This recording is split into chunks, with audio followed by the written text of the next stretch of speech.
Good morning दोस्तों, कैसे हैं आप लोग। एक बार फिर से आपका स्वागत है मेरे यूट्यूब चैनल लाइव देश विदेश में। अभी सब लोग हो रहे हैं रेडी, मैं हो गया रेडी ऑफिस के लिए और फालवी हो रही है रेडी स्कूल के लिए। Today I'm going to school and I'm combing my hair because I cut my hair. Hello, Mamta भी रेडी हो गई है। Good morning. हम हो गए रेडी काम पे जाने के लिए। तुम काम पे जा रही हो? तुम तो शॉप। काम तो हुआ, शॉप भी काम ही है ना। वो क्या खेलने थोड़ी है। मैं काम किसे मानता हूँ पता है? किसे? मैं काम मानता हूँ तुम्हारा जैसे काम का? मैं काम उसे मानता हूँ जैसे आप किसी के अंडर काम कर रहे हो। हाँ, काम तो वो भी काम है, वो भी काम है। हाँ, काम तो क्या वही है दोनों, लेकिन उसमें थोड़ा सा इंडिपेंडेंस है ना। तुम्हारे वाले काम में, तुम्हारे खुद के काम में तो थोड़ा सा काम कम, फन ज़्यादा लगता है मुझे। तो दोस्तों, मैं आप लोगों को आज के ब्लॉग में दिखाऊंगा कि यहाँ पे सरकारी आवास कैसे होते हैं, जो जिनको यहाँ पे काउंसिल हाउसेस भी बोलते हैं। तो चलिए देखते हैं। तो दोस्तों, हम लोग निकल गए हैं घर से अपने अपने काम की तरफ, और बारिश तो बहुत ज़्यादा होती है यहाँ पे। फालवी और ममता भी जा रहे हैं। हवा इतनी थी कि किसी का बेन ही गिर गया। तो दोस्तों, ममता और फालवी जाएंगे इस तरफ और मैं जाऊँगा इस तरफ। फालवी, मिलते हैं शाम को। ऑलराइट। तो दोस्तों, ये रहे काउंसिल हाउसेस या कहिए सरकारी आवास। तो ये इधर भी हैं और इस तरफ भी। ये अपार्टमेंट्स टाइप हैं सारे काउंसिल हाउसेस, और इसी तरह से ये हर जगह बने होते हैं। इन सरकारी आवासों में, सरकारी घरों में फ़र्क ये होता है, ये किराए पे मिलते हैं तो सरकार इनको किराए पे देती है। इन सरकारी आवासों का किराया 50 से 60% नीचे होता है।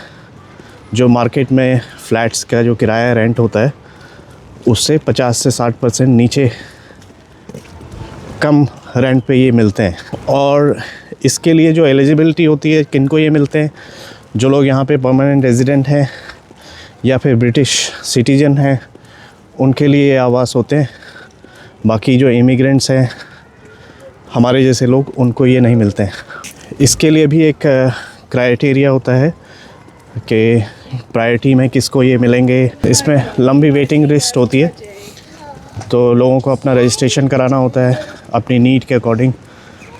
और जैसे कोई हाई प्रायोरिटी में है, जनरली क्या होता है कि ये लो इनकम क्लास जो है उनके लिए बने होते हैं, उनको ये मिलते हैं। उसमें भी अगर कोई डोमेस्टिक वायलेंस वाले हैं कुछ लोग, या फिर उनको कोई किसी तरह का कोई सोशल इशू है, तो उन लोगों को ये अलॉटमेंट होती है। इसकी जो क्वालिफाइंग एज है वो है 18 साल, उससे आगे, और कई बार 16 से 17 साल के बच्चों को भी ये अलॉटमेंट होती है। एक्चुअली इंडिया में जो सरकारी आवास मिलते हैं, वो सरकारें मेरे ख्याल से वहाँ पे भी जो आवास योजना है उसके अंतर्गत आवास आवंटित होते हैं। लेकिन वो जो है मेरे ख्याल से उसमें ऑनरशिप हो जाती है, मतलब आप ख़रीद लेते हैं उसे कम दरों पे सरकार से। लेकिन यहाँ पे आपका उस भवन के लिए, उस आवास के लिए स्वामित्व तो नहीं होता। मतलब उसमें क्या कहना चाहिए कि वो घर आपका नहीं हो जाता है, आपको वो रेंट पे दिया जाता है। तो ये एक डिफरेंस है इंडिया के सरकारी आवासों में और यहाँ के सरकारी आवास में। और दोस्तों, वैसे इंडिया में भी एक सिमिलर चीज़ होती है जिसमें सरकारी आवास रेंट पे मिलते हैं, लेकिन वो उन्हीं लोगों के लिए होते हैं शायद जो सरकारी जॉब पे हैं, है ना। और यहाँ पे ऐसा नहीं है। यहाँ पे सरकारी आवास रेंट पे जनरल पब्लिक को भी मिलते हैं, लेकिन वो एलिजिबल होने चाहिए उसके लिए। दोस्तों, इस तरह के अगर आवास आपको कहीं भी यूके में दिखते हैं तो आप समझ जाइएगा कि ये काउंसिल हाउस हैं, ये सरकारी आवास है। इसमें भी अलग अलग तरह का, कहीं पे बहुत अच्छे वेल मेंटेन भी हैं, न्यू बिल्ड भी हैं, नए भी बने हुए हैं, और कहीं पे ये बिल्कुल इस तरह से पुराने होते हैं। तो यहाँ पे यूके में लगभग 20% की जो आबादी है, 20% की जो आबादी है, वो इन आवासों का इस्तेमाल करती है अपने रहने के लिए। और उसमें हमारे काफ़ी देसी लोग भी होते हैं, जो देसी लोग इंडिया से या फिर अदर कंट्रीज़ से आते हैं वो लोग भी जब यहाँ पे सिटीजनशिप ले लेते हैं, अपना PR स्टेटस उनका हो जाता है, तो कई बार उनकी इनकम अगर लो है तो वो लोग भी एलिजिबल हो जाते हैं और फिर उन लोगों को भी ये आवंटित हो जाते हैं। तो दोस्तों बारिश हो रही है, बारिश बहुत तेज़ नहीं है लेकिन उसके साथ हवा भी है, कई बार छाता भी पलट जाती है ऐसे में।